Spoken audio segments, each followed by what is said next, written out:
Liver में glycogen पड़ा होता है, उसको तोड़ता है और उसकी वजह से क्या कर देता है, ग्लूकोज का लेवल ज्यादा कर देता है। अभी तो मैंने बात की कि जहां जहां ग्लूकोज ज्यादा वहां ग्रोथ हार्मोन ज्यादा। ठीक है, तो इसलिए इसे कहते हैं डायबेटोजेनिक हार्मोन, डायबेटोजेनिक हार्मोन। ठीक है, ये ग्लूकोज को ज्यादा करता है। क्लियर होगी बात? अब आप लोग इधर ये लाइनें पढ़ लें जो आपकी रफ़ी में लिखी हैं, और एमसीक्यूज भी पढ़ लें, सारे आप लोगों का क्लियर है, हर चीज़ क्लियर है। ठीक है, सर आपने कहा था ये डायबेटोजेनिक हार्मोन है। जी बिल्कुल, मैं अभी भी कह रहा हूँ। डायबेटोजेनिक क्या होता है कि ग्लूकोज ज़्यादा होना। तो अभी तो मैंने कहा कि लीवर में एक्ट करता है और लीवर में ग्लाइकोजन को तोड़ के ग्लाइकोजेनोलाइसिस करवाता है। तो जब ग्लाइकोजन टूटती है तो क्या बनता है, ग्लूकोज। ग्लूकोज, तो ग्लूकोज डायबिटीज में भी ज्यादा होता है और ग्रोथ हार्मोन में भी ज्यादा होता है। ठीक है, डॉक्टर सादिया क्लियर है? जी सर जी, थैंक यू। थैंक यू जी, थैंक यू। अच्छा, डन सर।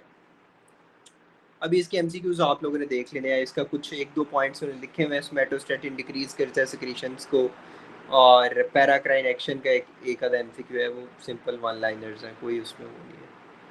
अच्छा, फिर ये हैंड निमोनिक वाला भी आप लोगों को, secretion is increased by hypoglycaemia greater than E for exercise और N for non REM sleep.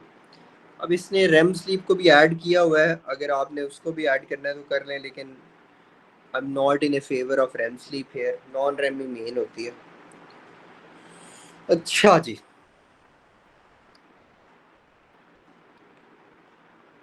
फिर आ जाता है थायराइड हार्मोन।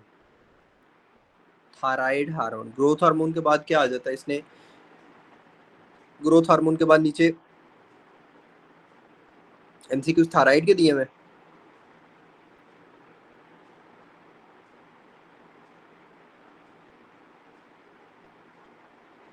थायराइड के, फिर मेलेटोनिन के, फिर अदर्स के। ठीक है, तो बस ठीक है, फिर थायराइड हार्मोन कर लेते हैं, क्योंकि ये टेबल को अभी पढ़ने का फायदा नहीं है। इस टेबल में एल्डोस्टेरोन आप ऑलरेडी कर चुके हैं मेरे साथ, एडीएच ऑलरेडी कर चुके हैं, ग्लूकोकॉर्टिकोइड्स ऑलरेडी कर चुके हैं। ठीक है, ये मैं आप लोगों को पिछले किडनी वाले चैप्टर में जब मैंने एक लेक्चर लिया था तब मैं पढ़ा चुका हूँ। सही है। सो थायराइड हार्मोन और ग्रोथ हार्मोन रह गया। चलो थायराइड हार्मोन कर लेते हैं, थायराइड हार्मोन कर लेते हैं।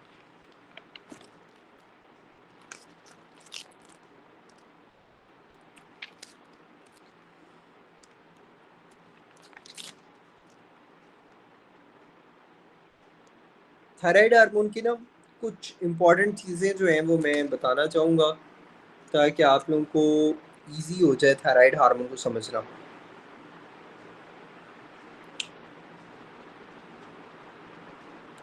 अभी मैंने ग्रोथ हार्मोन पढ़ाया था, ग्रोथ हार्मोन क्या था, कैटाबोलिक था या एनाबोलिक था? एनाबोलिक था। लेकिन unlike growth hormone, thyroid hormone is catabolic. Thyroid hormone क्या होता है, कैटाबोलिक होता है, कैटाबोलिक होता है, कैटाबोलिक होता है, कैटाबोलिक होता है। और जो चीज़ कैटाबोलिक होती है वो क्या करवाती है, वो क्या करवाती है, कैटाबोलिज्म। कैटाबोलिज्म का मतलब क्या है, डिस्ट्रक्शन, डिस्ट्रक्शन ऑफ मॉलिक्यूल्स, यानी तोड़ती है चीज़ों को, ब्रेक डाउन करवाती है। जिस तरह लिपिड्स का ब्रेक डाउन करवाएगी लापोलिसिस, तो उसकी वजह से क्या होगा, इंक्रीज फ्री फैटी एसिड्स होगा। प्रोटीन्स का ब्रेक डाउन होगा तो प्रोटियोलाइसिस होगा। ग्लाइकोजन का ब्रेक डाउन होगा तो ग्लाइकोजेनोलाइसिस होगा, ग्लूकोज ज़्यादा होगा। ठीक है, उसके अलावा ये बीएमआर को इंक्रीज करती है, टेम्परेचर को इंक्रीज कर रहा होता है, हार्ट रेट को इंक्रीज कर रहा होता है, ब्रेन की डेवलपमेंट, ब्रेन बोन की ग्रोथ। इसके ना स्मेटोस्टेटिन का बता दूं। स्मेटोस्टेटिन मैंने अभी तो बताया कि स्मेटोस्टेटिन जो होता है ये ग्रोथ हार्मोन की प्रोडक्शन को डिक्रीज करता है।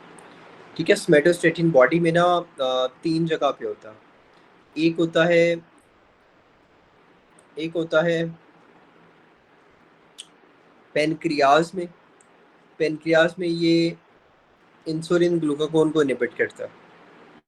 ठीक है, एक होता है ये हाइपोथैलेमस में। ठीक है, वहाँ पे ये ग्रोथ हार्मोन वगैरह की प्रोडक्शन को इनहिबिट कर रहा होता है, ठीक है। और एक होता है ये जीआईटी में, ठीक है, तो वहाँ पे ये गैस्ट्रिन सेक्रेटिन इन चीज़ों को इनहिबिट कर रहा होता है। तो सोमैटो का मतलब होता है स्टैटिन, स्टैटिन का मतलब होता है उसकी ग्रोथ को रोकने वाला, ठीक है।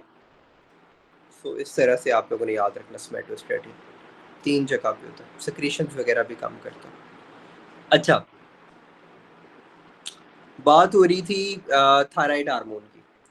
थायराइड हार्मोन में ना 6 बीज याद रखें, थायराइड हार्मोन के 6 बीज, बोन फॉर्मेशन, ब्रेन मेच्योरेशन, किसकी, बच्चे की, फीटस की, BMR increase, blood glucose increase, baroreceptors, baroreceptor कौन से, हार्ट वाले भाई, और बेबीज, सर्फेक्टेंट प्रोडक्शन।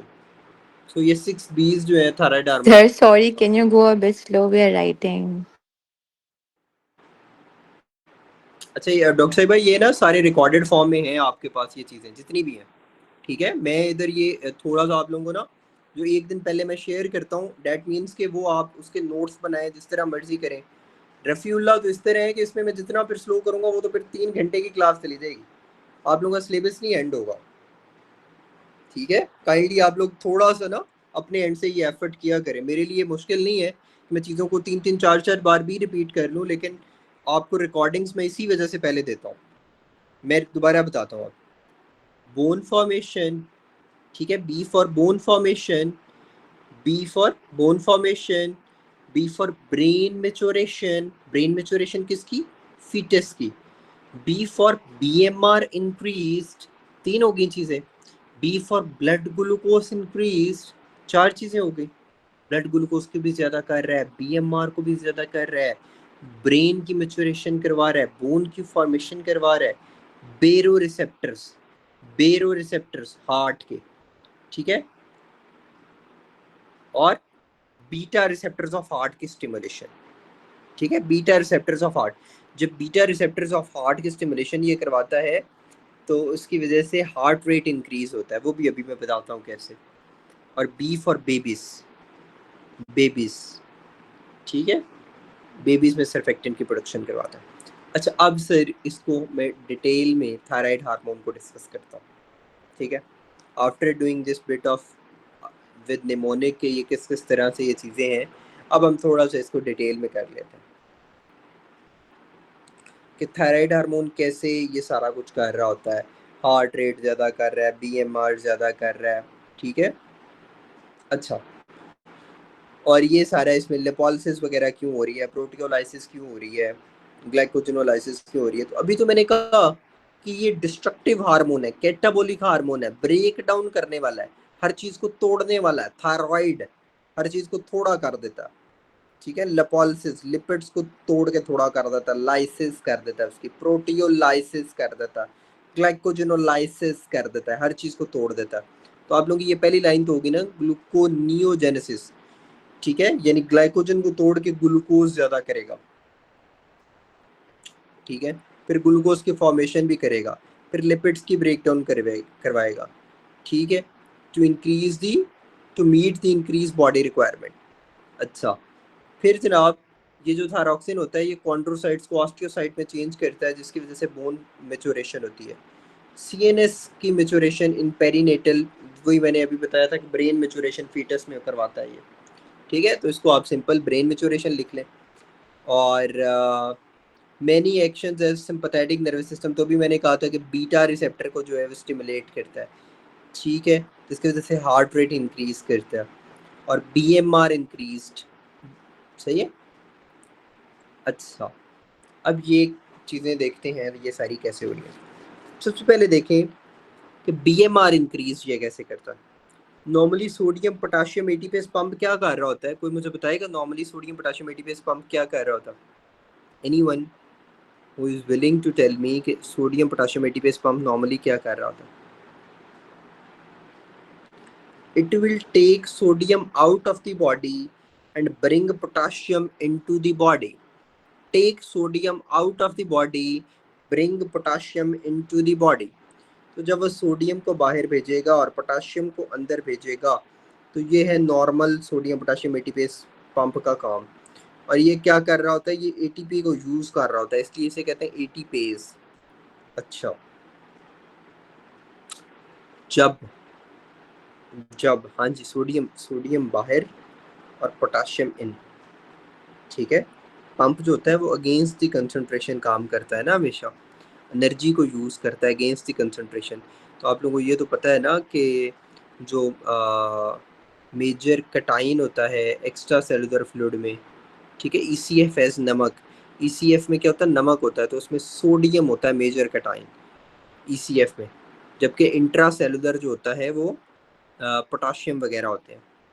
तो ऑलरेडी सोडियम बाहर ज़्यादा होता है, एक्स्ट्रा सेलुलर फ्लूइड में ज़्यादा होता है, तो एटीपीज पंप जो है वो मज़ीद इसको बाहर भेज रहा होता है एटीपी को यूज़ करके। समझ आई डॉक्टर तलहा? एक नेमोनिक आपने याद रखना है कि ECFS नमक, तो आपको याद रह गया कि सोडियम और क्लोराइड ECF में होता है, यानी सेल के बाहर होता है। तो सोडियम ऑलरेडी सेल के बाहर ज़्यादा है, लेकिन पंप जो है वो मज़ीद सोडियम को ज़्यादा बाहर भेजेगा बाई यूजिंग एटीपी, ठीक है। अच्छा, इस तरह से ये चीज़ आपको कंफ्यूज नहीं करेगी।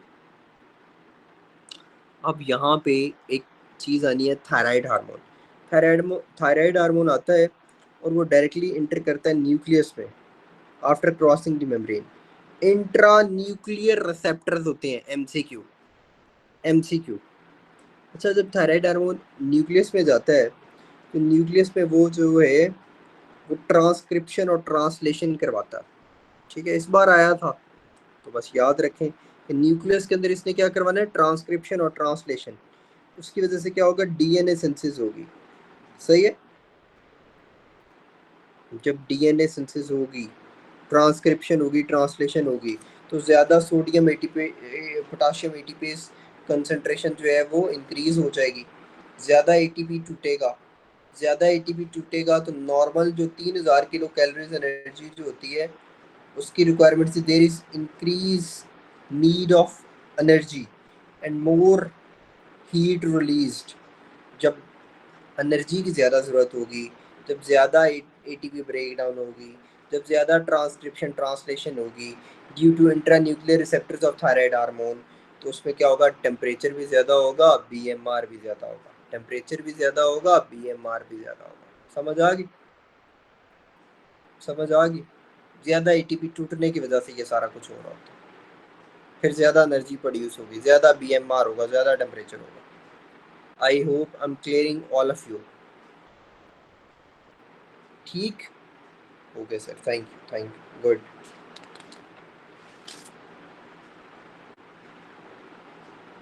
डन सर, थायराइड हार्मोन हो गया। मेलेटोनिन जो होता है ये एंटी गोनेडोट्रोपिन हार्मोन है जो डार्क में रिलीज होता है, जो डार्क में रिलीज होता है, ठीक है। और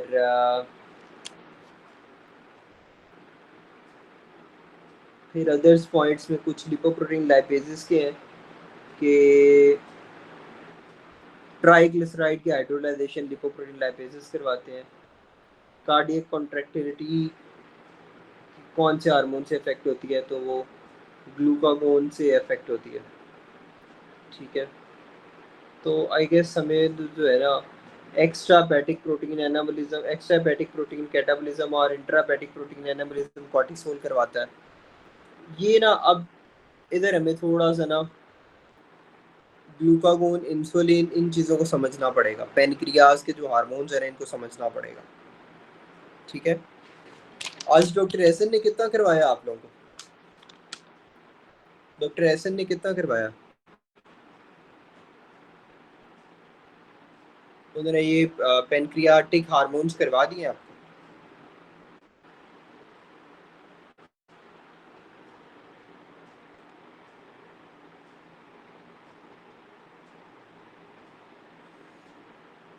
अच्छा, ठीक है, हम भी कर लेते हैं। दैट मीन्स कि आप लोगों को, जिन लोगों ने इवनिंग का लेक्चर लिया हुआ उन्हें थोड़ा बहुत आइडिया हुआ। ओके, कोई मसला नहीं, मैं करवा देता हूँ, मैं करवा। बिफोर प्रोसीडिंग अभी तक मैंने 2 हार्मोन्स करवाए हैं, सारों को क्लियर है? ग्रोथ हार्मोन और थायराइड। ठीक है, अमेजिंग।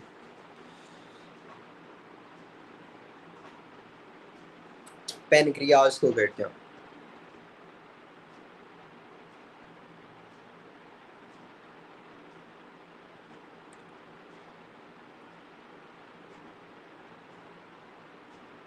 पैनक्रियाज जो होता है ना, उसमें डिफरेंट सेल्स होते हैं। कुछ अल्फा सेल्स होते हैं, कुछ बीटा सेल्स होते हैं, कुछ डेल्टा सेल्स होते हैं, ठीक है, कुछ एफ सेल्स भी होते हैं। बहरहाल जो अल्फा सेल्स होते हैं वो क्या करते हैं, वो ग्लूकागोन को प्रोड्यूस करते हैं जो ब्लड ग्लूकोज को ज़्यादा करेगा। जो बीटा सेल्स होती हैं वो इंसुलिन को प्रोड्यूस करती हैं और जो ब्लड ग्लूकोज लेवल को कम करता है। ठीक है, तो याद रखना है कि जो बीटा सेल्स होते हैं वो सी पेप्टाइड को भी प्रोड्यूस करते हैं। जितनी वो इंसुलिन प्रोड्यूस करेंगे उतना ही सी पेप्टाइड भी प्रोड्यूस करेंगे। ठीक है, इक्वल कंसंट्रेशन होगी, जितनी इंसुलिन जो है वो प्रोड्यूस होगी उतना ही सी पेप्टाइड प्रोड्यूस होगा। ठीक है, अच्छा, अब हम देखते हैं what is insulin. Insulin insulin जो होता है ये एनाबॉलिक हार्मोन है। ठीक है, पहली बात समझ आ गई कि अल्फा सेल्स, बीटा सेल्स और कुछ डेल्टा सेल्स होते हैं जो प्रोड्यूस करते हैं सोमेटोस्टेटिन। ठीक हो गया, अच्छा। जिसने कह दिया कि जो अल्फा सेल्स हैं उसमें ग्लूकागोन पेरिफेरल होता है, जबकि जो बीटा सेल्स हैं उसमें इंसुलिन सेंट्रल होता है। ठीक है, अच्छा। अब इंसुलिन जो है वो एनाबॉलिक हार्मोन है। इंसुलिन क्या है? एनाबॉलिक हार्मोन है। इसमें एक अल्फा चेन होती है, एक बीटा चेन होती है। अल्फा चेन में 21 अमीनो एसिड्स होते हैं, बीटा चेन में 30 अमीनो एसिड्स होते हैं। टोटल अमीनो एसिड्स कितने हो जाते हैं? 51। टोटल अमीनो एसिड्स कितने हो जाते हैं? 51। हाँ जी, ये पेज 12th एडिशन में नहीं है। अच्छा,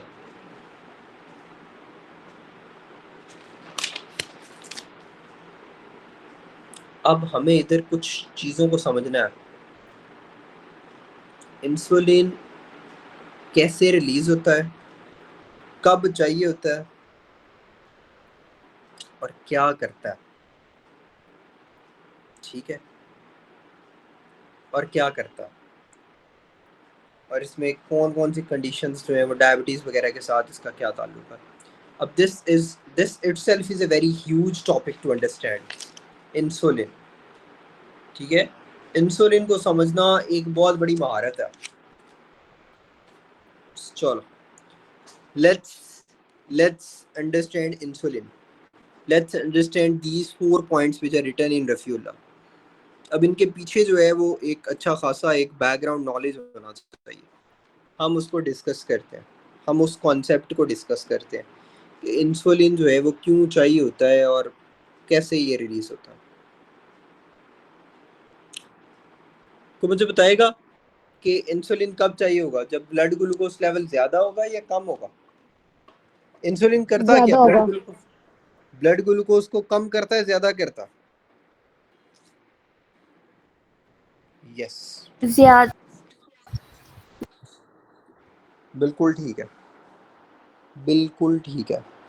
We need insulin whenever blood glucose levels are elevated। ठीक है, जब भी ब्लड ग्लूकोज लेवल एलिवेट होंगे तो इंसुलिन हमें चाहिए होगा। अब ब्लड ग्लूकोज लेवल कब ज़्यादा होते हैं? जब आप क्या करते हैं? रोटी खाते हैं, मॉल्टन लावा केक खाते हैं, स्टेक खाते हैं, ठीक है, चॉकलेट मिल्क शेक पीते हैं। सही है। जब भी खाना शाना खाओ तो उसमें क्या होता है? ब्लड ग्लूकोज लेवल ज़्यादा हो जाता है, एलिवेटेड हो जाता है। तो उसको, वो जो ग्लूकोज प्रोड्यूस हुई, ठीक है, चाइनीज़ खाने से, ठीक है जी, चाउमीन खाने से भी ठीक है। अच्छा, अब आप लोग मुझे बताओ कि जो ग्लूकोज प्रोड्यूस होती है उस खाने से, उसकी हमें ज़रूरत ब्लड में होती है या टिश्यूज़ में? हमें खून में ग्लूकोज चाहिए होगी या टिश्यूज़ में? टिश्यूज़ में, एग्जैक्टली, ताकि उसको यूटिलाइज किया जाए। ठीक है, तो ग्लूकोज जो है वो टिश्यूज़ में किस तरह जाती है? तो जो ग्लूकोज जो है वो टिश्यूज में जाती है with the help of insulin, with the help of insulin. Exactly, this is the concept, this is the concept, this is the concept कि इंसुलिन के थ्रू जो होती है वो टिश्यूज में जाती है।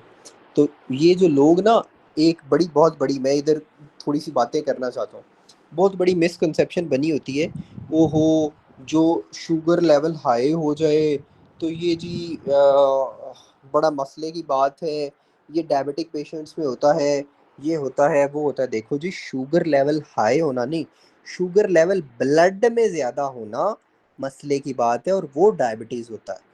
नॉर्मली तो डायबिटीज़ में, नॉर्मल जो पेशेंट्स हैं उनमें तो ग्लूकोज हाई होता है, खाने के बाद सारों में हाई होता है, लेकिन वो इंसुलिन के थ्रू किधर चला जाता है, इंसुलिन के थ्रू किधर चला जाता है, टिश्यूज़ में।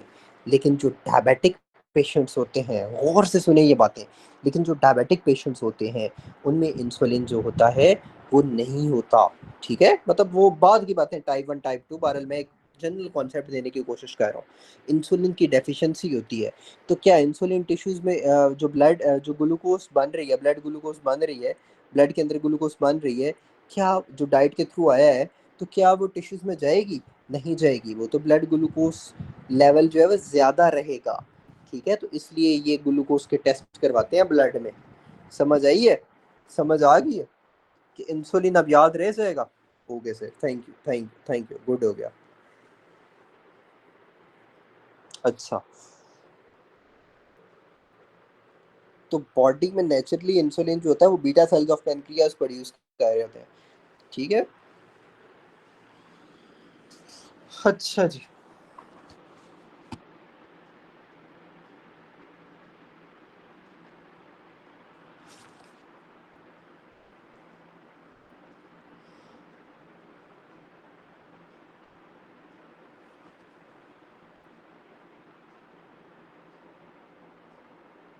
अब ना एक चीज़ अंडरस्टैंड करनी है यहाँ पे, एक चीज़ अंडरस्टैंड करनी है यहाँ पे कि नॉर्मली जो बीटा सेल्स होते हैं उनमें इंसुलिन होता है, और वो इंसुलिन जो होता है वो वेसिकल के अंदर होता है।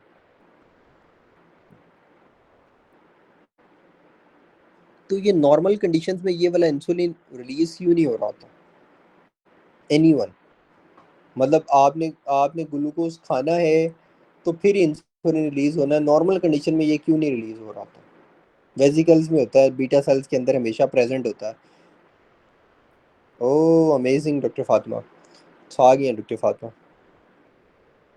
जो बीटा सेल्स होते हैं उनकी सरफेस पे ना कुछ चैनल्स प्रेजेंट होते हैं। ठीक है, जो सारा टाइम जो होता है वो पोटाशियम को सेल से बाहर भेजते रहते हैं, इन्हें कहते हैं लीकिंग ऑफ पोटाशियम।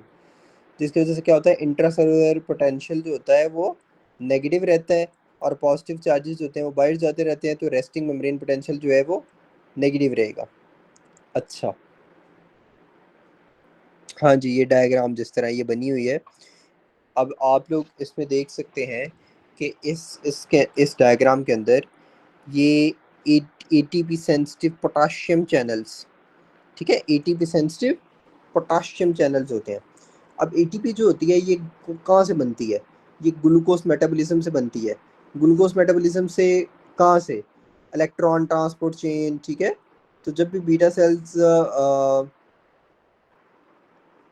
आते हैं तो वो इनहिबिट कर देते हैं एटीपी सेंसिटिव पोटाशियम चैनल्स को। सही है, जिसकी वजह से क्या होगा कि अगर ये ATP sensitive potassium channels block हो गए तो पोटाशियम जो है वो सेल से बाहर नहीं जाएगा। जब सेल से बाहर नहीं जाएगा तो सेल सेल के अंदर वो इलेक्ट्रिकल न्यूट्रलिटी या नेगेटिव चार्ज जो है वो मेंटेन नहीं रहेगा। इसकी वजह से क्या होगा, डीपोलराइजेशन हो जाएगी, और उसकी वजह से कैल्शियम इन्फ्लक्स होगा, कैल्शियम चैनल की ओपनिंग हो जाएगी, और वो बाइंड करेंगे वेजिकल्स के साथ इंसुलिन वाले, और वेजिकल्स जो हैं वो मूव करवा देंगे, ट्रांसपोर्ट करवा देंगे to the blood. So immediate action of insulin क्या होता है? इमीडिएट एक्शन ऑफ इंसुलिन क्या होता है कि potassium entry into the cell, ये पोटाशियम की एंट्री करवाता है इनटू द सेल। ठीक है, और दोबारा बता दूं, okay okay, let me teach you guys again this thing. मैं अभी दोबारा बताता हूँ, मैं दोबारा बता रहा हूँ, गौर से सुनिए बातें, गौर से सुनिए बातें।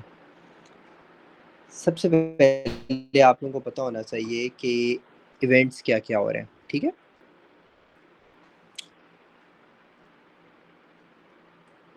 बीटा सेल्स जो होते हैं उनमें इंसुलिन जो होती है वो वेसिकल्स में होती है, तो वो इंसुलिन रिलीज क्यों नहीं हो रही होती। सरफेस ऑफ बीटा सेल्स में कुछ चैनल्स होते हैं जो सारा टाइम पोटाशियम को सेल से बाहर भेज रहे होते हैं, कहते हैं लीकी पोटाशियम चैनल्स। जब पोटाशियम सेल से बाहर जाएगा तो सेल सेल का इनसाइड जो है वो नेगेटिव होगा या पॉजिटिव होगा। पॉजिटिव आयन बाहर जा रहा है तो सेल के अंदर नेगेटिविटी रहेगी या पॉजिटिविटी रहेगी। नेगेटिविटी रहेगी। जब सेल के अंदर नेगेटिविटी रहती है क्योंकि पॉजिटिव चार्जेस बाहर जा रहे हैं, तो इसकी वजह से क्या होगा, रेस्टिंग मेम्ब्रेन पोटेंशियल जो है वो बहुत ज़्यादा नेगेटिव रहेगा। सही है, तो कोई मसला नॉर्मली जो है वो नहीं हो रहा होता। लेकिन जब ग्लूकोज की मेटाबॉलिज्म होती है, बस एक बात याद रखनी है, ग्लूकोज की मेटाबॉलिज्म होती है, क्रेब्स साइकिल होता है, इलेक्ट्रॉन ट्रांसपोर्ट चेन होती है और एटीपी बनती है। तो जब ग्लूकोज की मेटाबॉलिज्म होती है, जब बॉडी के अंदर ग्लूकोज का लेवल ज़्यादा होता है, आपने खाना खा लिया, तो उस ग्लूकोज के मेटाबॉलिज्म की वजह से क्या होगा, एटीपी प्रोड्यूस होगी।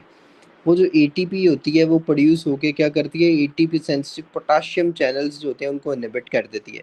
जब ATP sensitive potassium channels inhibit हो जाएंगे तो क्या पोटाशियम सेल से बाहर जाएगा, नहीं जाएगा।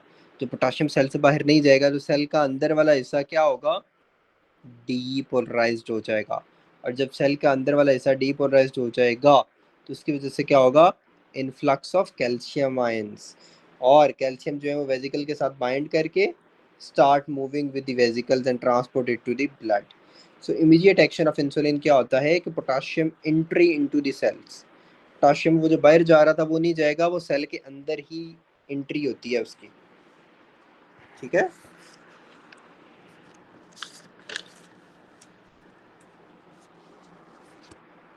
जब सेल के अंदर ये पोटाशियम की एंट्री करवाएगा तो इंसुलिन की वजह से हाइपोकलीमिया होगा या हाइपरकलीमिया होगा, कोई मुझे बताएगा।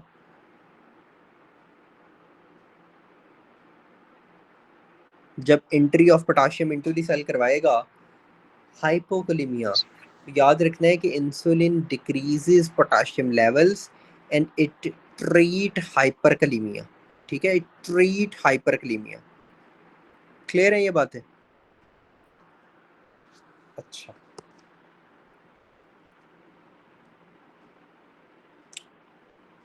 अच्छा, अब इंसुलिन अगर आ गया, वेसिकल से रिलीज हो गया, सारा कुछ हो गया, तो ये ब्लड ग्लूकोज का लेवल कैसे कम करता है। ये कुछ चीज़ों को स्टिमुलेट करता है, कुछ चीज़ों को इनहिबिट करता है। अब स्टिमुलेट किस किस को करना है, अल्टीमेटली इंसुलिन ने क्या करना है, ब्लड ग्लूकोज का लेवल डिक्रीज करना है, ठीक है। तो ये स्टिमुलेट किसे करेगा, ये एक्स्ट्रा ग्लूकोज जो प्रेजेंट होती है, ठीक है, उसे लीवर में भेजेगा और इसको कन्वर्ट कर देगा ग्लाइकोजन में, जिससे ब्लड ग्लूकोज लेवल कम हो जाएगा, राइट। लीवर में भेज दी, लीवर ने उसको ग्लाइकोजन में कन्वर्ट करा दिया, ब्लड ग्लूकोज लेवल कम होगी, ठीक है। कुछ एक्स्ट्रा ग्लूकोज को ये फैट्स में कन्वर्ट कर देता है, तो वो लिपोजेनेसिस करवा देता है। स्केलेटल मसल और एडिपोज टिश्यूज में जो होता है वो ग्लूकोज लेते हैं और वो एनर्जी प्रोड्यूस करते हैं, तो इसे कहते हैं ग्लाइकोलाइसिस, ग्लाइकोलाइसिस, ठीक है। So glycogenesis, glycogenesis, glycolysis and lipogenesis, इन सबको ये स्टिमुलेट करेगा इंसुलिन, ठीक है, जिससे ब्लड ग्लूकोज लेवल कम होगा। अब ये इनहिबिट किसे करता है, ये जो बायोकेमिकल रिएक्शंस हैं जो इंक्रीज कर रहे हैं ब्लड ग्लूकोज लेवल्स को, उन सारों को इनहिबिट करता है। जिस तरह ग्लाइकोजिनोलाइसिस को इनहिबिट करता है, जेनेसिस को स्टिमुलेट करता है, लाइसिस को इनहिबिट करता है, लिपोलाइसिस को इनहिबिट करता है, ग्लूकोनियोजेनेसिस को इनहिबिट करता है, ठीक। इंसुलिन की बातें सारी याद रह जाएंगी।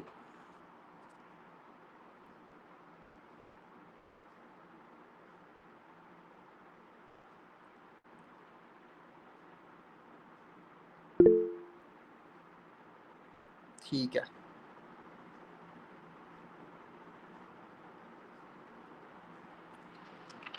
गुड है।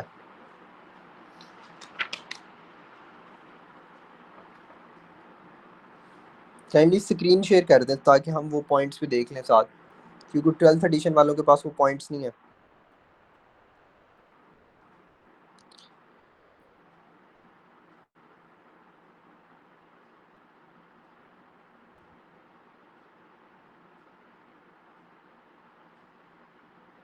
आई गेस वो चली गई डॉक्टर साहब जिन्होंने वो शेयर किया हुआ था। अच्छा डॉक्टर वकार ने, थैंक यू डॉक्टर वकार।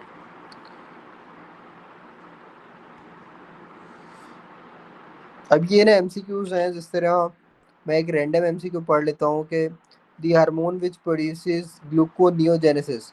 अब इंसुलिन जो है वो ग्लूकोज का लेवल कम कर रहा है, जबकि ग्लूकागोन जो है ये इंसुलिन का दुश्मन है। ये एग्जैक्ट सारी चीज़ें ऑपोजिट टू इंसुलिन करेगा, ठीक है।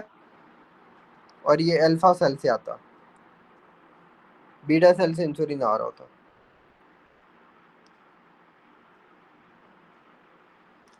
इजी पॉइंट्स हैं ये, इजी इजी। नेक्स्ट नेक्स्ट इसमें प्लीज पॉइंट नंबर देखिएगा। नेक्स्ट पॉइंट,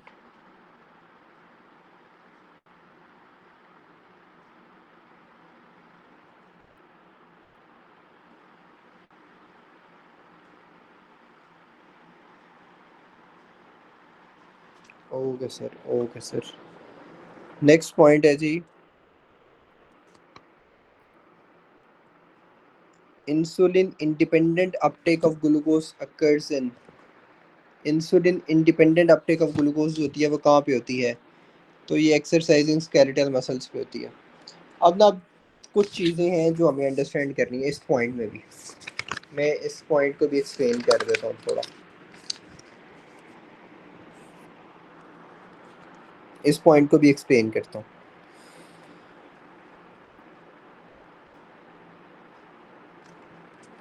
अभी तक जितनी भी इंसुलिन की मैंने स्टोरी बताई,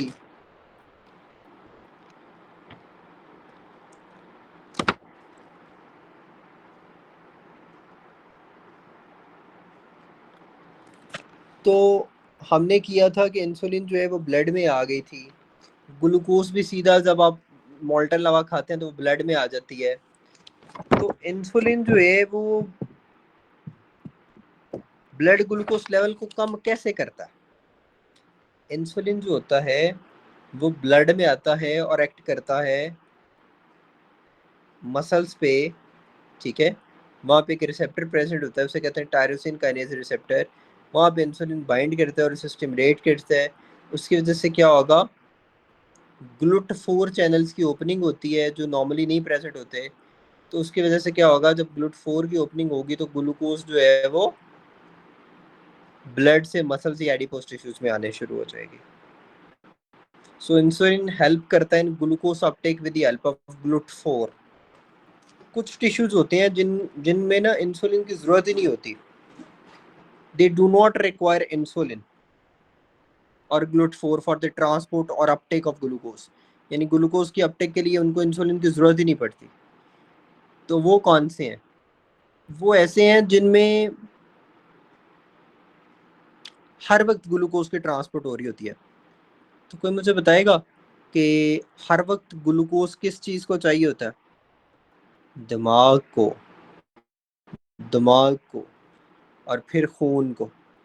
सो ब्रेन एंड आरबीसीज, ग्लूट 1 के थ्रू होती है वहाँ पे ट्रांसपोर्ट, ब्रेन और आरबीसीज, ठीक है। So that point explains everything.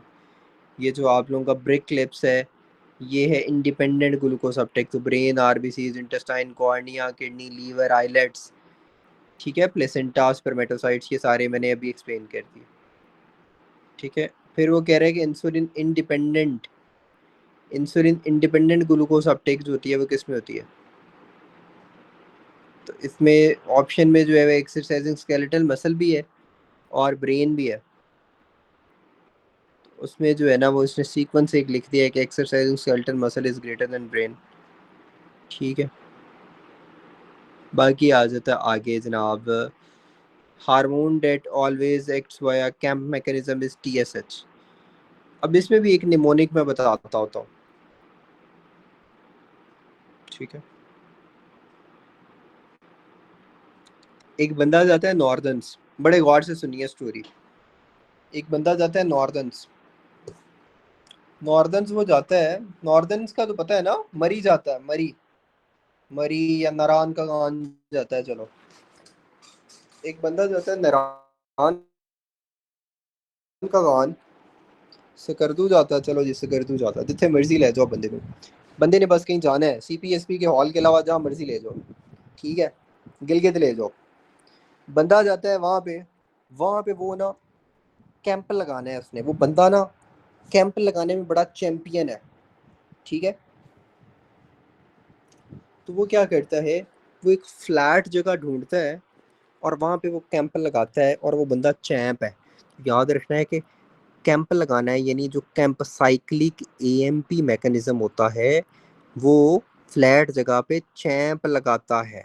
Camp को कौन लगाता है? फ्लैट जगह पे चैंप लगाता है। In this way you will easily remember कि जो कैंप मैकेनिज्म होता है उसमें FSH, LH, ACTH, TSH, CRH, HCG, ADH, PTH, ये सारे होते हैं, ठीक है। ठीक नहीं, AHH वाले नहीं, पूरा निमोनिक याद रखना है, पूरा निमोनिक याद रखना है, और हर चीज़ FSH, LH, ACTH, TSH, CRH, HCG, ADH, PTH, ठीक है। क्योंकि वो आगे तो GNRH वगैरह भी है, TRH वगैरह भी है, ठीक है। सो इधर पूरा याद रखना है प्लीज़। अच्छा, फिर क्या होगा जब उसने, क्योंकि ना बाज़ दफ़ा एक से ज़्यादा ऑप्शंस भी आ रहे होते हैं, वो जब आएंगे तो मैं आप लोगों को बता दूंगा कि वहाँ पे क्या क्या प्रेफर करना है, ठीक है। बस लेकिन अभी फ़िलहाल निमोनिक याद रखो। फिर ना अगली चीज़ क्या होती है कि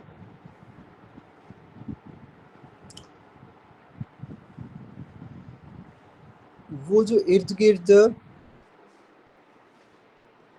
गोट फिर रही होती है, इर्द गिर्द क्या फिर रही होती है?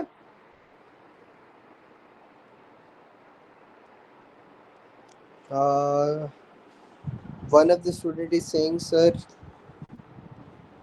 what is that M stands for? वो जो है वो मेलेनोसाइट स्टिमुलेटिंग, ठीक है, वो आ सकता M में, फ्लैट चैम्प में, ठीक है। मैं ये ग्रुप में भी इसका वो शेयर कर दूंगा। बहरहाल वहाँ पे ना इर्द गिर्द क्या होता है कि एक ना गोट फिर रही होती है जहाँ पे उसने कैंप लगाया होता है, ठीक है, और वो ग्रास वगैरह खा रही होती है, गोट फिर रही होती है, ठीक है। तो मैं इसको थोड़ा सा निमोनिक को मॉडिफाई कर लेता हूँ, ठीक है। तो हम इसको गोट तो याद रखते हैं, ठीक है, लेकिन इसको HAG की जगह GAH, ठीक है, GAH, घास के लिए ना एक वर्ड यूज होता है, गा या घास, वट एवर यू लाइक। सो वो इर्द गिर्द ग्रासी होती है ना वो जगह, वहाँ पे गोट फिर रही होती है। तो आप लोग इसको याद रखें, GOAT, GnRH, oxytocin, ADH, TRH, ठीक है, और GAH फॉर गैस्ट्रिन, एंजियोटेंसिन 2, ठीक है, और H फॉर हिस्टामिन। सो ये हो गया, ठीक है। ये दो चीज़ें हो गई, गोट इर्द गिर्द फेरी और फ्लैट कैंप लगाया उसने, ठीक है। तो वो जो है वो गोट इर्द गिर्द फिर रही होती है, सही है। तो आपको फिरने से याद रहेगा IP3, फिरने से क्या याद रहेगा?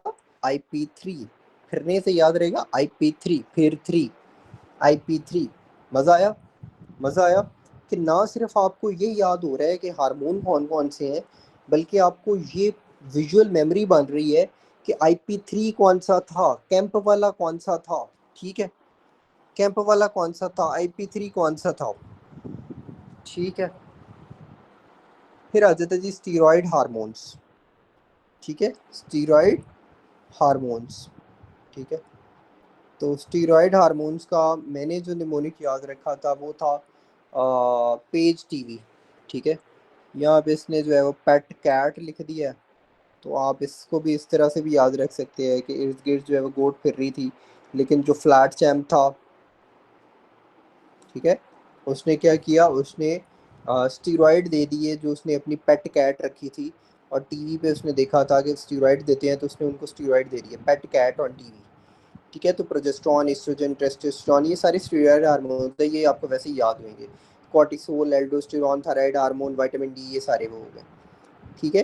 फिर टायरोसिन काइनेज जो होता है इसका निमोनिक होता है pig, prolactin, insulin like growth factor और ग्रोथ हार्मोन और इंसुलिन डेफिनेटली पिग, ये टायरोसिन काइनेज पाथवे के थ्रू होते हैं।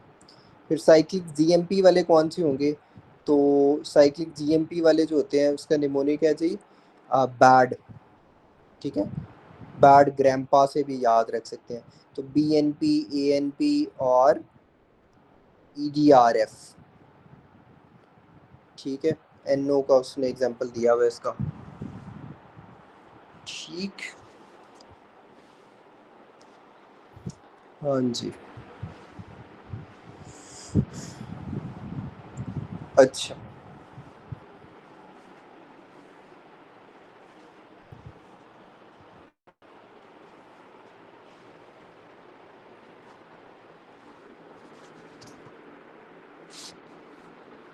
याद होगी सारी चीज़ें, इनमें कोई मसला तो नहीं है?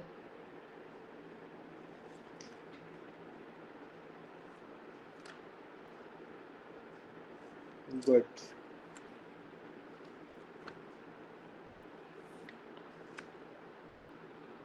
सर ये जो किसी ने क्वेश्चन में पूछा है कि आप लेवल बता दें कि ऐसे भी आते हैं ना क्वेश्चंस के कौन न्यूक्लियस पे एक्ट करता है, कौन सेल मेम्ब्रेन पे, कौन न्यूक्लियस मेम्ब्रेन पे, तो इस तरह से भी बता दें ताकि हम यहीं पे नोट डाउन कर लें, बीसीक्यूज निकल जाएंगे।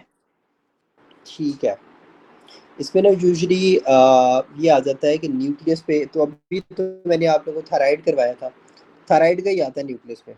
ठीक है, अब जो सीपीएसपी में एमसीक्यूज आते हैं ना वो डिफरेंट तरह से आते हैं। ठीक है, उसमें जो है वो उन्होंने वो वाले ऑप्शंस नहीं दिए होते, लेकिन जो थायराइड के साथ जो होता है ना, जितने भी सेक्स हार्मोन्स हैं उनके भी इंट्रा न्यूक्लियर रिसेप्टर्स होते हैं। ठीक है, इंट्रा न्यूक्लियर रिसेप्टर्स होते हैं, यानी एक होगा विद इन द न्यूक्लियस और एक होगा सेल मेम्ब्रेन। ठीक है, तो ग्रोथ हार्मोन का जो है ना वो आता है सेल मेम्ब्रेन का एमसीक्यू। ठीक है, और किस हार्मोन का आप लोग पूछना चाह रहे हैं?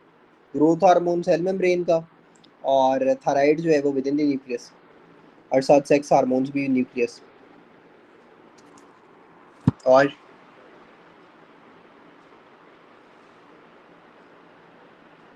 और कोई क्वेश्चन इसी में से ही, इसी से रिलेटेड ही? हाँ जी, ग्रोथ हार्मोन, सेल मेम्ब्रेन या प्लाज्मा मेम्ब्रेन, भाई यही आता है और तो कुछ भी नहीं आता। Never seen anything else.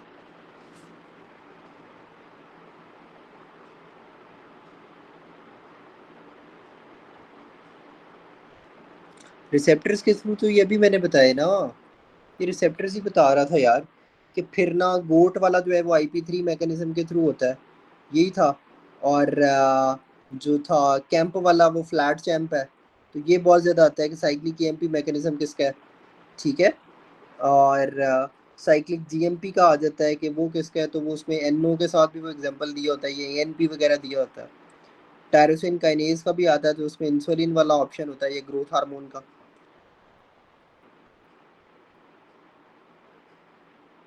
ठीक, तो जो IP3 वाला मैकेनिज्म होगा वो कैल्शियम को यूज करता है। ठीक है, IP3 और डैग वाला मैकेनिज्म होता है। ग्रोथ हार्मोन के रिसेप्टर्स कहाँ प्रेजेंट होते हैं, तो वो on the plasma membrane present होते हैं। ठीक,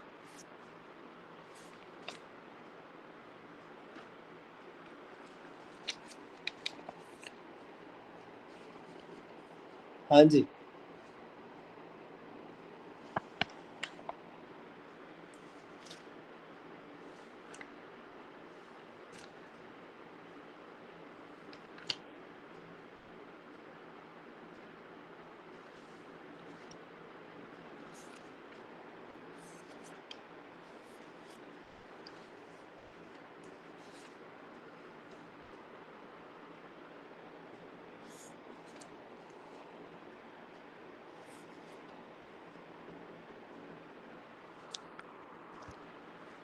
मेरे ख्याल से आगे चलना चाहिए, कोई क्वेश्चन है तो आप लोग पूछ लें। आई एम वेटिंग फॉर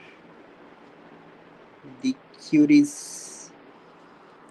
ये पूरा पूरा पाथवे जो है ना वो करने की ज़रूरत नहीं है कि मतलब आप पूरा पूरा अब आप लोग पाथवे अगर माइंड में रखें कि स्टीरॉयड हार्मोन्स जो होते हैं वो ग्लोबुलिन्स के साथ बाइंड करते हैं, वहाँ पे जो है वो बाइंडिंग ग्लोबुलिन्स आते हैं, फिर वो फीमेल्स में ये होता है, मेल्स में ये होता है।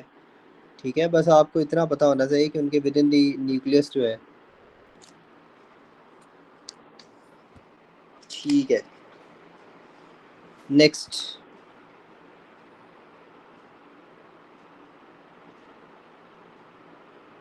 नेक्स्ट क्या है? Destruction of interior pituitary gland causes decrease function of. अच्छा, अब इंटीरियर पिट्यूटरी जो है इसकी डिस्ट्रक्शन की वजह से डिक्रीज फंक्शनिंग किसकी होती है? तो आगे आ जाते जी ग्लोमेरुलोसा फेसिकुलेटा। अब इसमें ना आपको एड्रीनल्स के वो याद रखने हैं।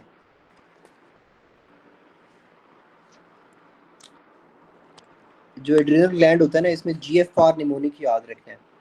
जीएफ निमोनिक के एड्रीनल ग्लैंड के 3 पार्ट्स होते हैं। किडनीज के ऊपर, दोनों किडनीज के ऊपर ना ग्लैंड प्रेजेंट होता है, उसे कहते हैं एड्रीनल ग्लैंड, और इसके 3 पार्ट्स होते हैं। कौन कौन से होते हैं? वो होते हैं जी जीएफआर, ग्लोमेरुलोसा फेसिकुलेटा, रेटिकुलरिस। तो उसका एक निमोनिक है, the more deeper you go the sweeter it gets. Glomerulosa जो होता है वो मिनरलोकॉर्टिकॉइड होता है, एल्डोस्टेरोन हार्मोन प्रोड्यूस होता है। फेसिकुलेटा जो होता है वो ग्लूकोकॉर्टिकॉइड्स होता है, उसमें कॉर्टिसोल प्रोड्यूस होता है। और जो रेटिकुलरिस होता है उसमें एंड्रोजेंस प्रोड्यूस होते हैं। ठीक है, डाईहाइड्रो पेंड्रोस्टिरॉन, ठीक है, और एंड्रोस्टिरेन डायोन, ये सारे प्रोड्यूस हो रहे होते हैं।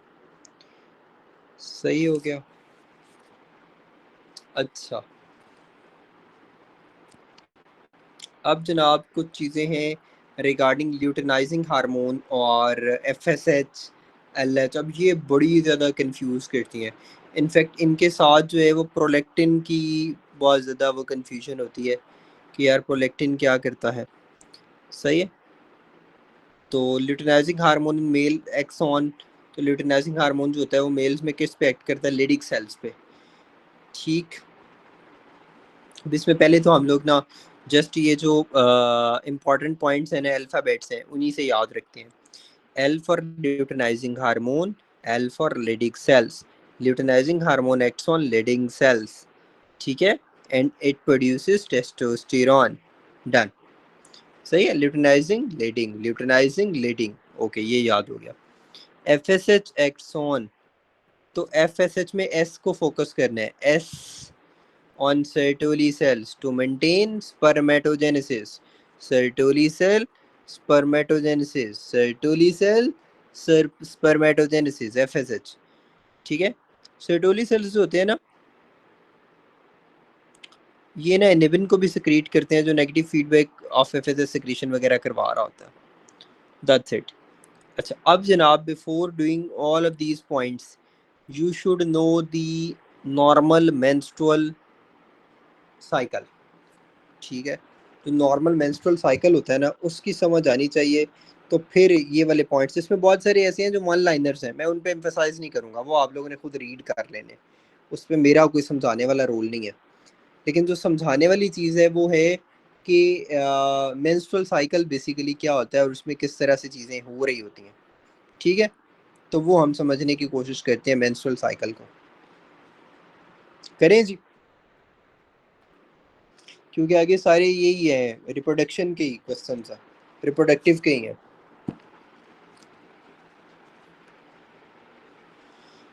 ओके सर, कोई मुझे बताएगा what is menstrual cycle? What is menstrual cycle? अच्छा, मैं खुद ही बताता हूँ।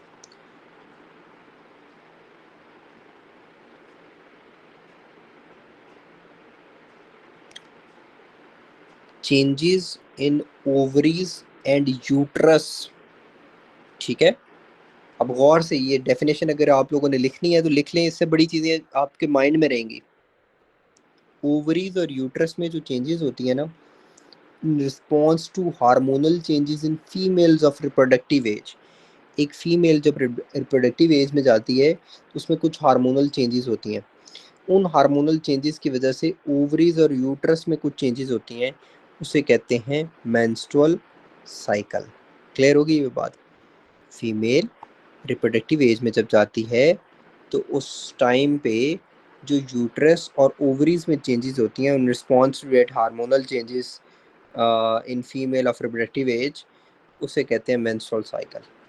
ठीक है, अब हाइपोथैलेमस जो होता है, ठीक है, वो क्या प्रोड्यूस करता है? वो करवाता है गोनेडोट्रोपिन रिलीजिंग हार्मोन। डॉक्टर कायनात ने डेफिनेशन अच्छी बताई है, थैंक यू डॉक्टर कायनात फॉर दिस एडिशन, कि series of natural changes in hormone production structures of the uterus and ovaries of the female reproductive system. बिल्कुल ठीक है, बिल्कुल ठीक बताया आपने, एक्यूरेट। अच्छा, हाइपोथैलेमस से प्रोड्यूस होता है gonadotropin releasing hormone. Gonadotropin releasing hormone जो होता है वो पिट्यूटरी पे एक्ट करता है और वहाँ पे प्रोड्यूस होते हैं LH और FSH, जो ओवरीज पे एक्ट करते हैं और वहाँ से प्रोड्यूस होते हैं प्रोजेस्टेरॉन, ईस्ट्राडायोल और inhibin. I hope you people are clear. और ये जो तीनों चीज़ें हैं, प्रोजेस्टेरॉन, ईस्ट्राडायोल और इनिबिन, ये नेगेटिव फीडबैक देते हैं टू द हाइपोथैलेमस ताकि वो गोनेडोट्रोपिन रिलीजिंग हार्मोन की प्रोडक्शन को कम करे। ठीक, अच्छा, अब हमने ना फीमेल ऑफ रिप्रोडक्टिव एज में बेसिकली करनी है ओवरीज में चेंजेस कौन सी होती हैं और यूट्रस में चेंजेस कौन सी होती हैं। ठीक है, ओवरीज में चेंजेस कौन सी होती हैं और यूट्रस में चेंजेस कौन सी होती हैं। तो याद रखना है कि जो ओवरीज होती है ना, ओवरीज, उनमें फोलिकल्स होता है जिसमें सिंगल oocyte होगा। हर मेंस्ट्रुअल साइकिल में एक एग जो होता है वो मैच्योर होता है और रिलीज होता है, जिसे ओवुलेशन कहते हैं। oocyte के इर्द गिर्द 2 लेयर्स ऑफ सेल्स होते हैं। अंदर वाले जो सेल्स होते हैं उन्हें ग्रेनुलोसा कहते हैं, ठीक है। जो बाहर वाले होते हैं, आउटर होते हैं, उन्हें थीका सेल्स कहते हैं, ठीक है। इन ईस्ट्रोजन ही बना रहा होता है जो डिलीवर करता है ग्रोथ ऑफ द फोलिकल्स को, ठीक है। ये ओवरी में बस यही चेंजेस होती हैं। What are the phases, what are the phases that are occurring in the ovary, ठीक है। तो उसमें ना 3 फेजेस होते हैं। एक होता है फॉलिकुलर फेज, एक होता है oocyte रिलीज्ड और एक होता है ल्यूटियल फेज। अब हम उनको डिस्कस करते हैं। By the way, before discussing मैं एक क्वेश्चन पुट करना चाहता हूँ आप सबके सामने कि मेंस्ट्रुएशन जो है ये कौन सी पैथोलॉजिकल अडॉप्टेशन है, अडॉप्टेशन है या डेथ है? मेंस्ट्रुएशन में जो सेल्स डेथ होती है वो क्या है? नेक्रोसिस है या एपोप्टोसिस है?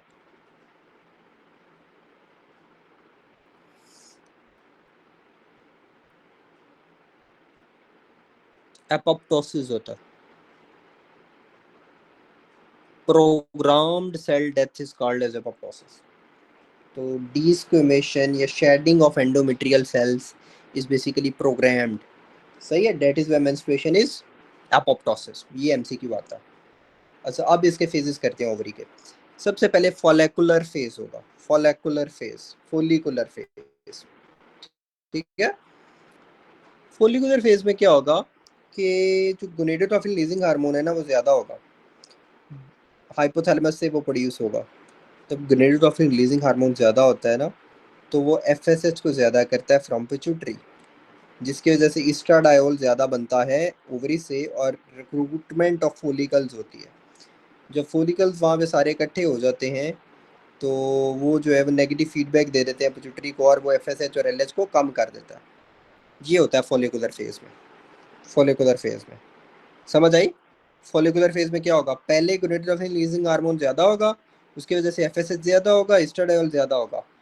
जब ईस्ट्राडायोल ज़्यादा होता है तो उसकी वजह से फोलिकल्स वहाँ पे इकट्ठे होते हैं। जब ये सारे इकट्ठे हो जाते हैं तो बहुत ज़्यादा ईस्ट्राडायोल जो होता है वो नेगेटिव फीडबैक देता है पिट्यूटरी को और सप्रेस कर देता है FSH और LH को। सो स्टार्ट में ज़्यादा, एंड में सप्रेस। ये थी लॉन्ग स्टोरी शॉर्ट। फिर क्या होगा? oocyte रिलीज होगा डोमिनेंट फॉलिकल से after LH surge, luteinizing hormone की एक सर्ज आती है। उसके बाद फॉलिकल्स जो होंगे वो रिलीज करेंगे एग, और जिस स्ट्रक्चर से वो एग रिलीज करते हैं उसे कहते हैं कॉर्पस ल्यूटियम, ठीक है। और उस कॉर्पस ल्यूटियम के वजह से अगला फेज आता है जिसे कहते हैं ल्यूटियल फेज।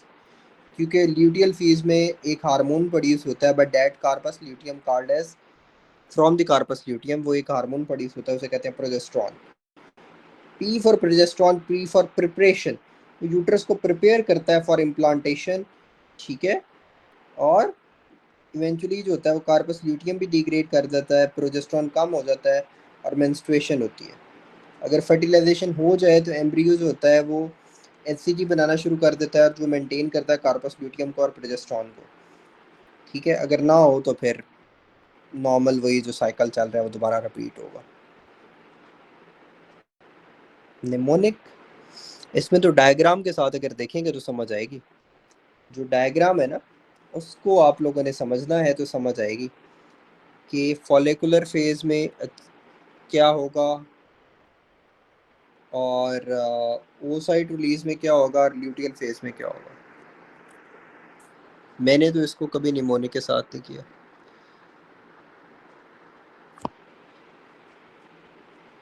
हाँ वो मैं निमोनिक बताता हूँ, प्रोजेस्टेरॉन और एंडोमेट्रियम का निमोनिक बताता हूँ, प्रोजेस्टेरॉन और एंडोमेट्रियम का निमोनिक बताता हूँ, वो भी बताता हूँ। जो है ना प्रोजेस्टेरॉन, इसके फंक्शंस कौन से होते हैं और जो ईस्ट्रोजन है इसके फंक्शंस कौन से होते हैं, ठीक है। तो आपको पता होना चाहिए कि जो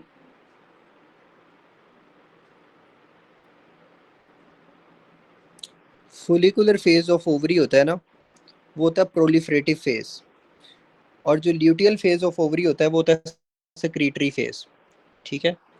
तो एंड पे आ रहा था ना, सेक्रीटरी फेज में आ रहा था ना प्रोजेस्टेरॉन, शुरू में तो ईस्ट्राडायोल ही था प्रोलिफरेटिव में, तो ईस्ट्रोजन जो है वो प्रोलिफरेटिव फेज में आता है, प्रोलिफरेटिव फेज में आता है। ईस्ट्रोजन कहाँ पे आता है, प्रोलिफरेटिव फेज में, ठीक है। और ईस्ट्रोजन का काम क्या होता है, ये स्टिमुलेट करता है प्रोलैक्टिन सेक्रेशन को और ब्लॉक करता है एक्शन ऑन ब्रेस्ट, ये ईस्ट्रोजन का काम है।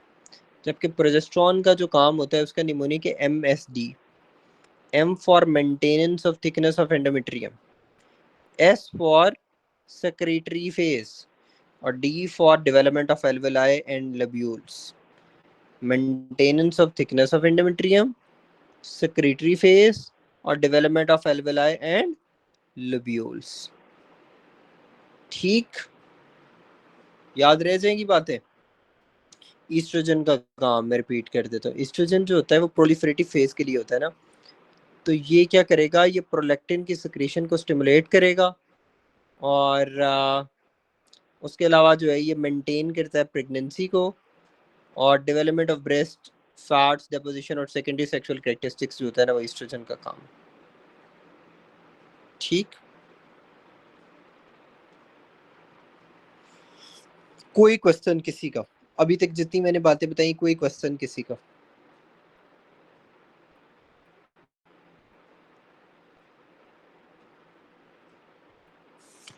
बड़ी बात है, कोई सवाल नहीं है।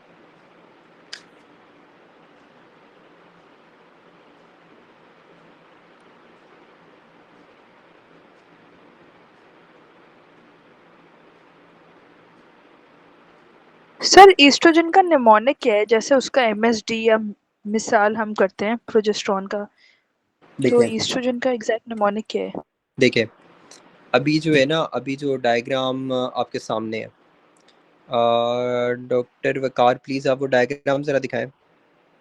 मैं अभी आपको वो डायग्राम जो है उससे समझाने की कोशिश दोबारा करता हूँ, ठीक है। अच्छा, इसमें आप लोगों को ये एक डायग्राम नज़र आ रही है नीचे, जिसमें लिखा हुआ है मेंसेस, प्रोलिफरेटिव, सेक्रेटरी, फिर मेंसेस। बेसिकली दो मेन फेजेस हैं आपने मेंसेस के दरमियान जो याद रखने हैं, एक है प्रोलिफरेटिव फेज़ और एक है सेक्रेटरी फेज़, ठीक है। प्रोलिफरेटिव फेज़ और सेक्रेटरी फेज़। तो पहले प्रोलिफरेशन होती है, पहले क्या होती है प्रोलिफरेशन, और फिर होती है सक्रेशन।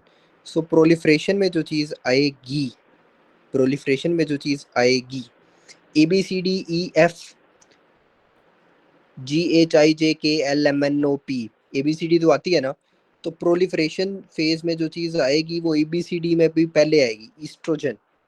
ईस्ट्रोजन वो प्रोलिफरेटिव फेज में आता है, ईस्ट्रोजन किस में आता है, प्रोलिफरेटिव फेज में आता है, और प्रोजेस्टेरॉन किस में आएगा, सेक्रेटरी फेज में आएगा। ये बात आपको क्लियर होगी, ठीक है।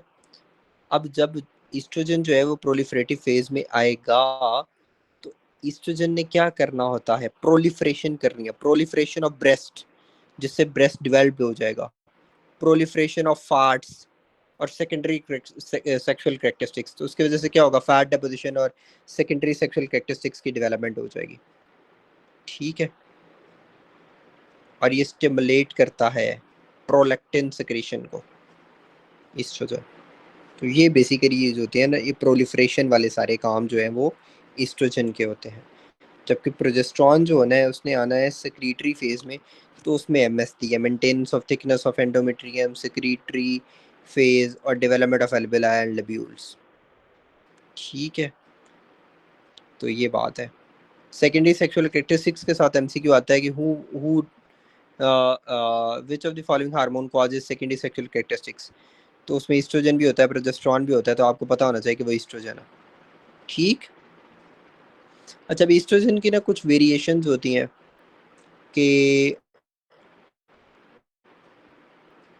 पोटेंसी किसकी ज्यादा होती है, तो इसका mnemonic dot, diol is greater than 1 is greater than triol, estradiol is greater than estrone is greater than estriol, dot mnemonic. अच्छा, ईस्ट्रोजन रिप्रोडक्टिव एज में कौन सा होता है, तो when there is reproductive age woman is just like a doll, तो estradiol जो होता है वो रिप्रोडक्टिव एज में होता है। ईस्ट्रोजन इन प्रेगनेंसी कौन सा होता है, तो ट्राई मॉम डैड चाइल्ड, ये स्क्रीनिंग ऑफ कंजेनिटल अबनॉर्मैलिटी के लिए जो होता है वो ट्रायोल फॉर्म यूज होती है। और मेनोपॉज में जो होता है वुमन बिकम सिंगल अगेन, तो इस्ट्रा 1 इस्ट्रायोन दैट इज मेनोपॉज, ठीक।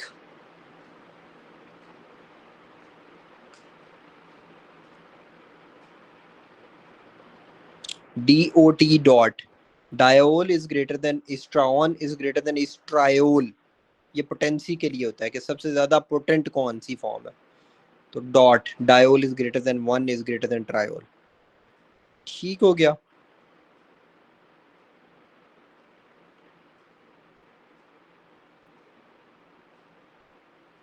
अच्छा, इसके साथ मुझे अब एक हार्मोन पढ़ाना है डेट इज प्रोलैक्टिन। अगर मैं वो पढ़ा दूंगा ना तो आप लोगों के ये सारे पॉइंट्स क्लियर हो जाएंगे। प्रोलैक्टिन, क्योंकि प्रोलैक्टिन को इधर समझना बड़ा ज़रूरी है, अगर आप इधर नहीं समझेंगे तो फिर प्रोलैक्टिन नहीं समझ आएगा, फिर आपको प्रोलैक्टिन कंफ्यूज ही करता रहेगा। प्रोलैक्टिन को देख लेते हैं।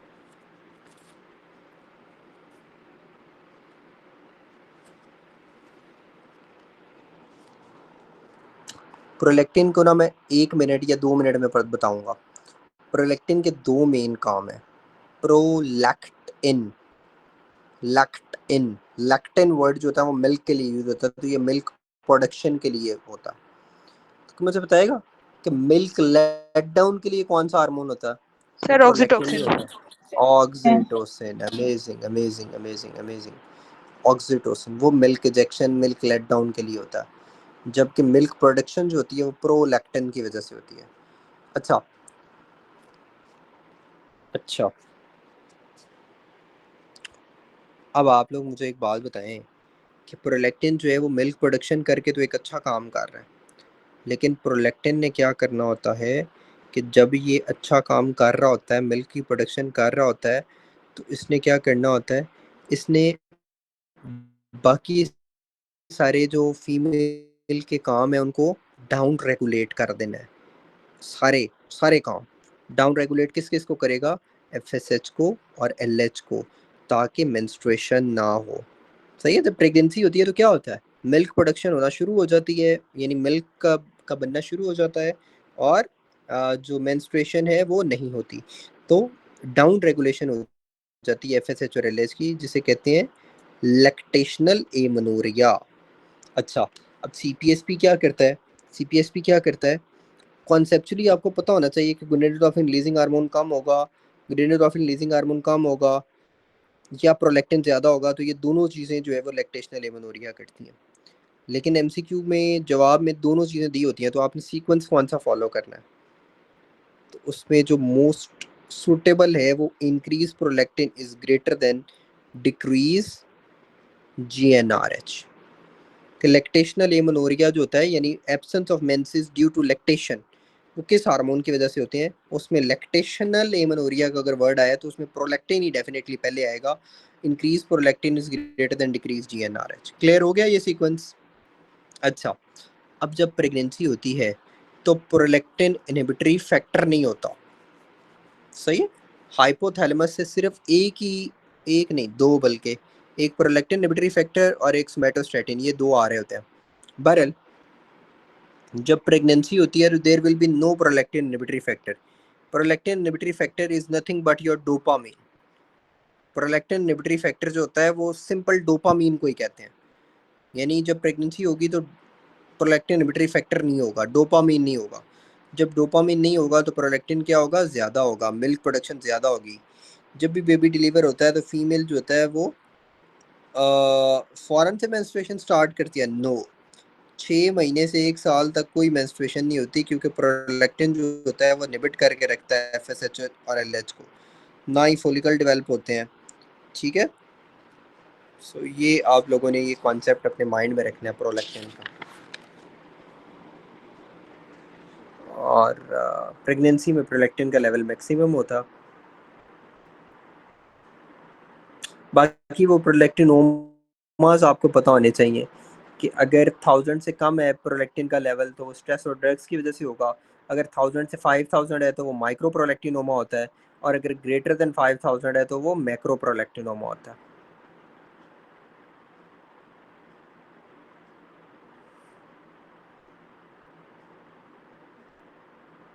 Done sir. 1000 से 5000 माइक्रो, ग्रेटर देन 5000 मैक्रो, और लेस देन 1000 जो है वो स्ट्रेस और ड्रग्स।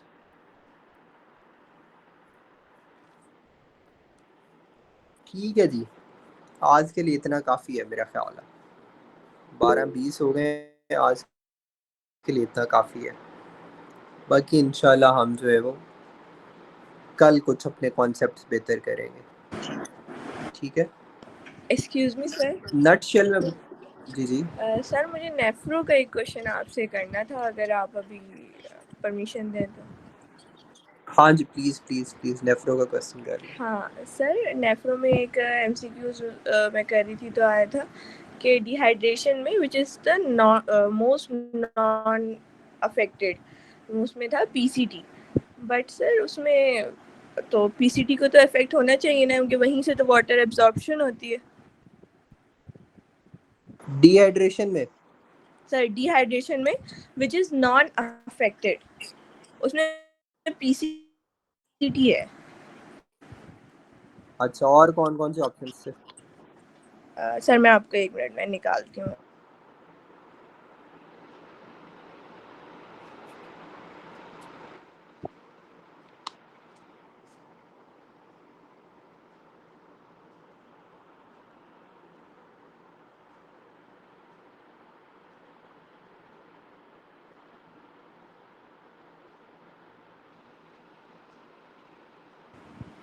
हाँ तो सर उसमें ऑप्शंस हैं सोडियम एब्जॉर्ब, मैंने ये वाला नहीं था, कहाँ गया वो?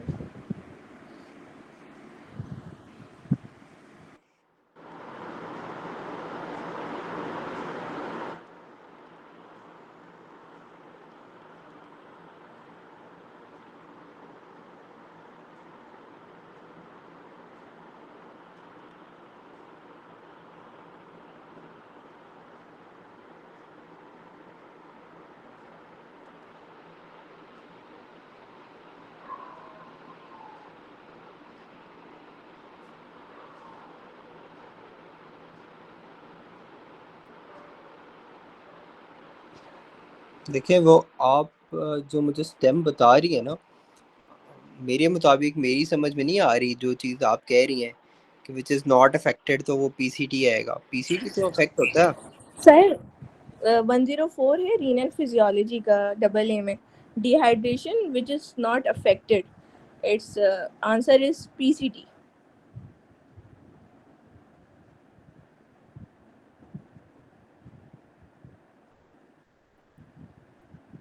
सॉरी, बाकी सारे ऑप्शंस क्या हैं? सर फर्स्ट ऑप्शन है कलेक्टिंग डक्ट, बी है DCT और सी है CD और डी है PCT। PCT इफेक्ट होता है, डिहाइड्रेशन में भी इफेक्ट होता है, ठीक है। और इसमें आई डोंट थिंक सो कि इसमें जो ये पुअर रिकॉल है, इसमें आना चाहिए था कि डिहाइड्रेशन में सबसे ज़्यादा अफेक्ट होने वाली कौन सी चीज़ है, तो वो PCT होगा। सबसे ज़्यादा जो अफेक्टेड होता है वो PCT होता है। MCQ की स्टेम जो है वो ये होनी चाहिए, अगर PCT जवाब है ना तो उसकी स्टेम ये नहीं होनी चाहिए कि नॉट अफेक्टेड, ये होना चाहिए कि मोस्ट अफेक्टेड, ठीक है। इस स्टेम को करेक्ट कर लें बस कि okay most sir. Affected part is PCT। और सर एक और MCQ है, अब मैं उसमें भी कंफ्यूज हो रही थी, वो ये है कि sodium absorption from DCT increases when. तो इसमें ऑप्शन दो, मुझे मुझे दूसरा ऑप्शन ज़्यादा सही लग रहा था। उसमें था कि when potassium in concentration increases in plasma, क्योंकि सर एल्डोस्टेरोन एक्ट करेगा तो सोडियम की एब्जॉर्प्शन बढ़ेगी DCT से। मगर करेक्ट ऑप्शन इन्होंने जो लगाया हुआ है डबल ए में, वो लगाया हुआ है प्लाज्मा वॉल्यूम इंक्रीज का। Plasma volume increase, increase in plasma volume of what? Sir question की स्टेम ये है कि sodium absorption from DCT increases when, और उसके ऑप्शंस इस तरह से हैं। The option A is plasma osmolarity increases, और option B is plasma volume increases, option C is increased potassium concentration in plasma, and D is increased calcium concentration in plasma. अच्छा अच्छा, इसमें आना चाहिए increase potassium concentration in plasma, Yes sir, this is my point. क्योंकि जो aldosterone होता है इसने क्या करना होता है, इसने सोडियम को रीअब्सॉर्ब करवाना है, वाटर को रीअब्सॉर्ब करवाना है और पोटेशियम को एक्सक्रीट करवाना है। तो जब पोटेशियम और हाइड्रोजन हाइपर, को एक्सक्रीट हाँ, कराएगा। तो जब भी हाइपरकैलेमिया होगा ना, हाइपरकैलेमिया होगा तो तब एल्डोस्टेरॉन आएगा और ये पोटेशियम को एक्सक्रीट आउट करेगा। और सर एक और भी है, उसमें तो मुझे सारे ये क्वेश्चन नंबर आइसोटोनिक आंसर बताइएगा लगे। Doctor, first this second is वाले का क्वेश्चन नंबर। 351 डबल ए का। और सर एक और है, which one is different from plasma in osmolarity. Sir ये फेब्रुअरी के मेडिसिन के पेपर में आया था अभी। तो इसमें ना ऑप्शन है रिंगल लैक्टेट, 5% डेक्सट्रोज, नॉर्मल स्लाइन और 1.2 सोडियम बाइकार्ब। तो सर ये सारे ही तो आइसोटोनिक है, तो इसमें इन्होंने 5% डेक्सट्रोज का ऑप्शन करेक्ट किया हुआ है।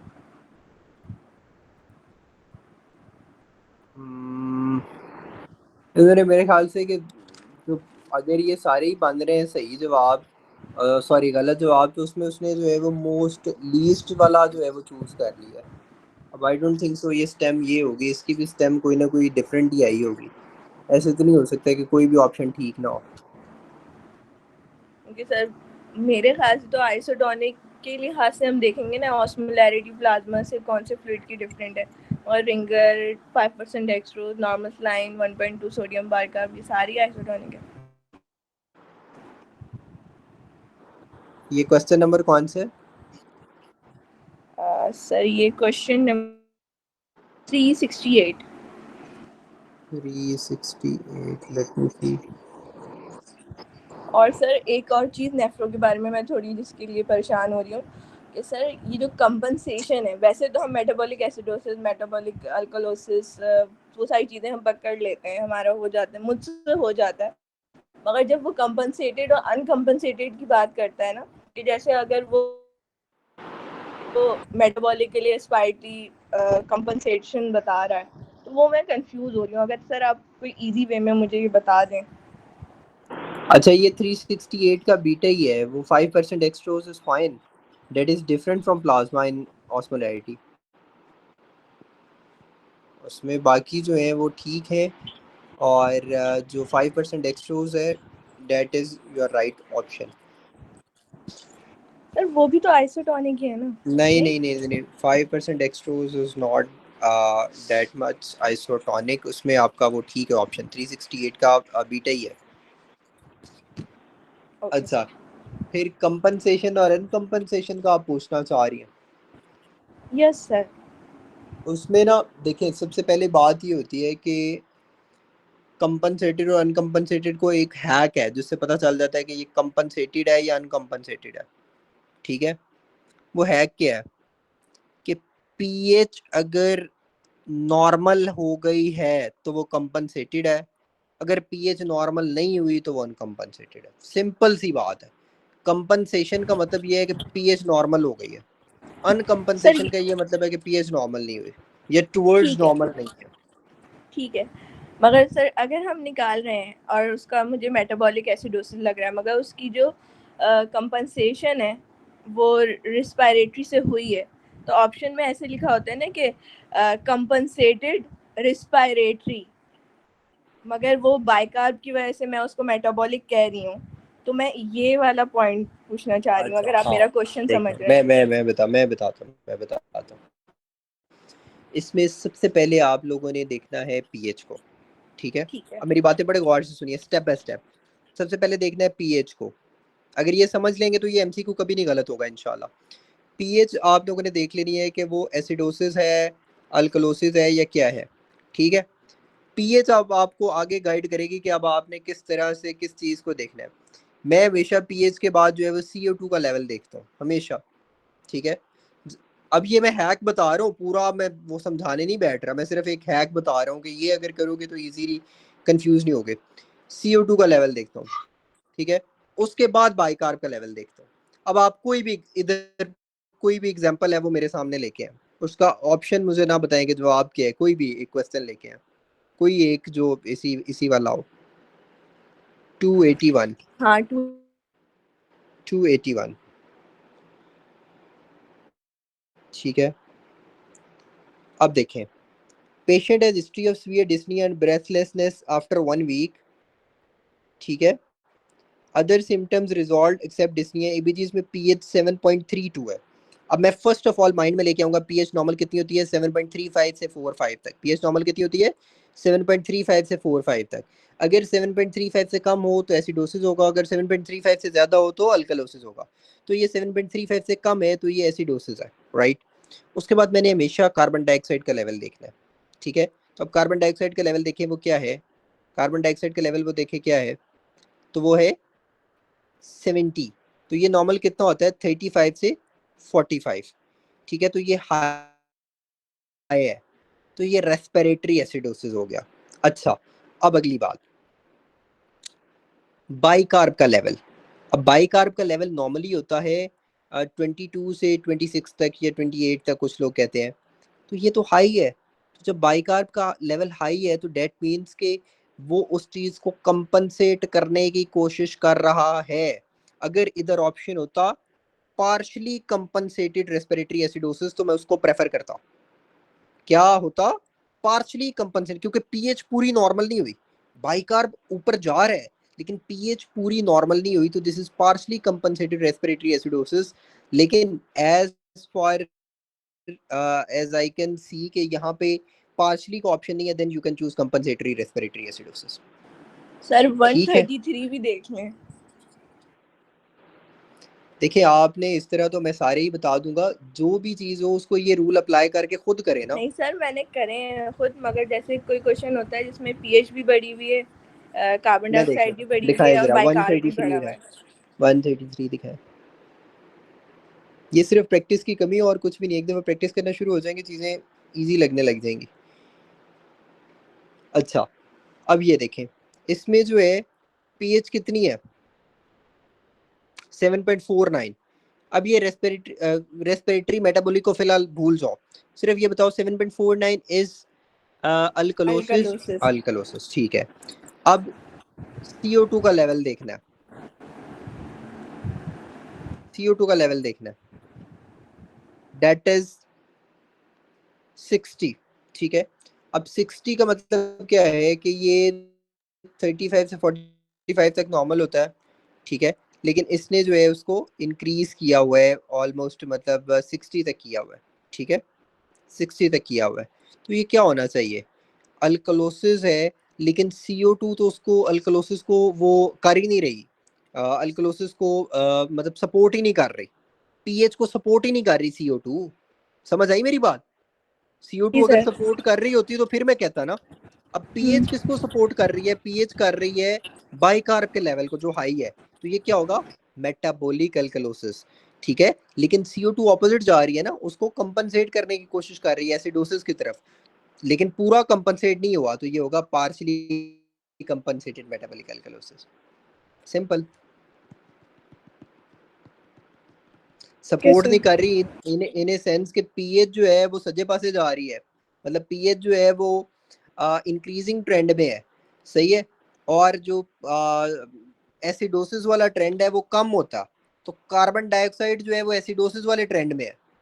ठीक है, ये देखना है ना कि क्या कार्बन डाइऑक्साइड जिस साइड पे पीएच है उसी साइड पे है, यानी अगर यहाँ पे कार्बन डाइऑक्साइड का लेवल कम होता तो हम कहते हैं कि यस पीएच इज सपोर्टिंग, तो वो होता रेस्पिरेटरी अल्कलोसिस, अगर अगर कार्बन डाइऑक्साइड का लेवल कम होता। ठीक है,